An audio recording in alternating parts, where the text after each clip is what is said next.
So students, this is our second video of this chapter, Natural Vegetation and Wildlife Resources. In this chapter, we'll try to understand the natural vegetation and wildlife resources in details. So before starting the chapter, I would like to know from where do we derive this timber, vegetables, fruits, trees, meat, eggs. So timber, vegetables, fruits we derive from plants, and cheese, meat, egg, all these things we derive from animals. And the interaction between these plants and animals with their environment is called ecosystem. Okay. Now, this natural vegetation and wildlife are very much important to us and they are very much valuable. Now, where do they exist? They exist in biosphere. They exist in biosphere. Now, what is biosphere? A biosphere is a place where the lithosphere, hydrosphere and atmosphere meet. We have 6 spheres, okay. Out of these 6 spheres, lithosphere is a sphere where land exists, hydrosphere is a sphere where water exists, and atmosphere is a sphere where air exists. And all these 3 are important for sustenance of life.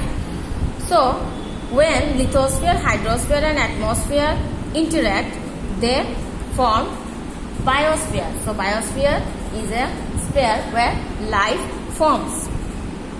Now, what are the factors affecting this natural vegetation? Temperature, moisture, sunlight, air. Some human factors are also responsible. Okay, these are the factors which affect natural vegetation. Now, what are the classification of vegetation? Vegetations are classified into forest, grassland, shrubs, deserts and tundra vegetation. Now, this forest is a cluster of trees growing close together.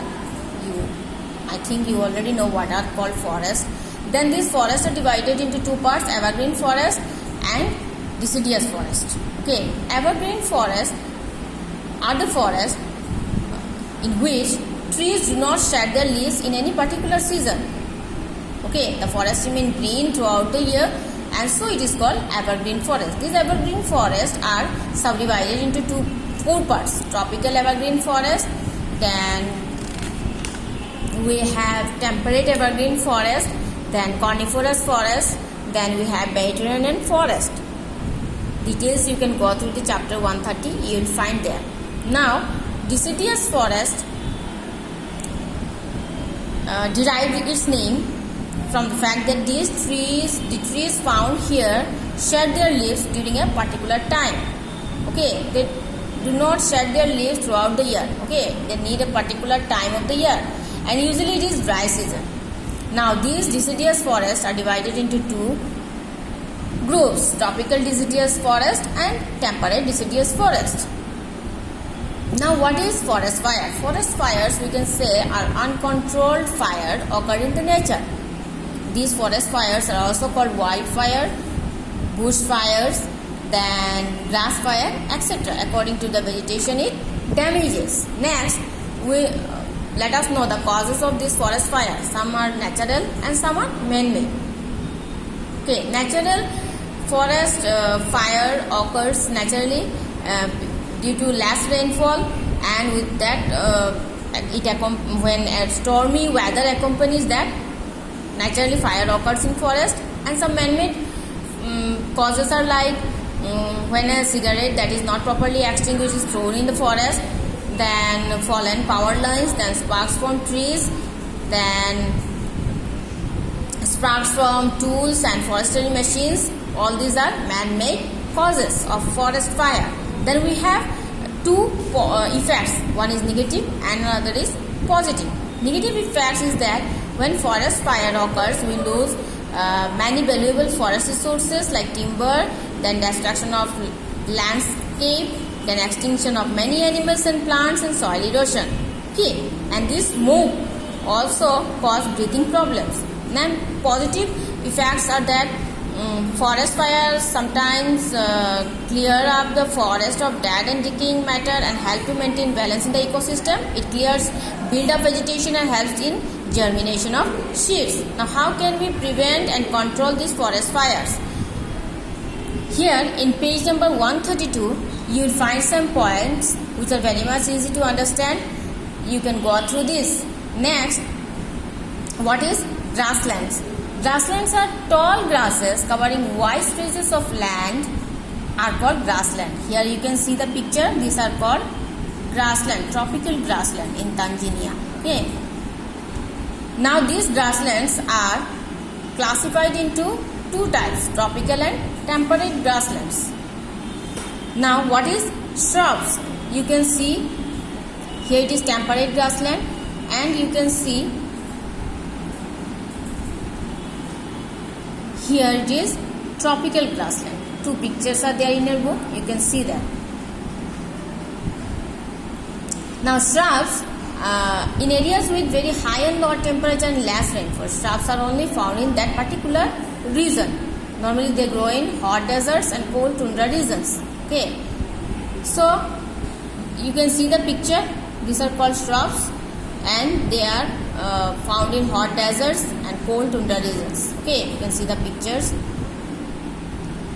Next,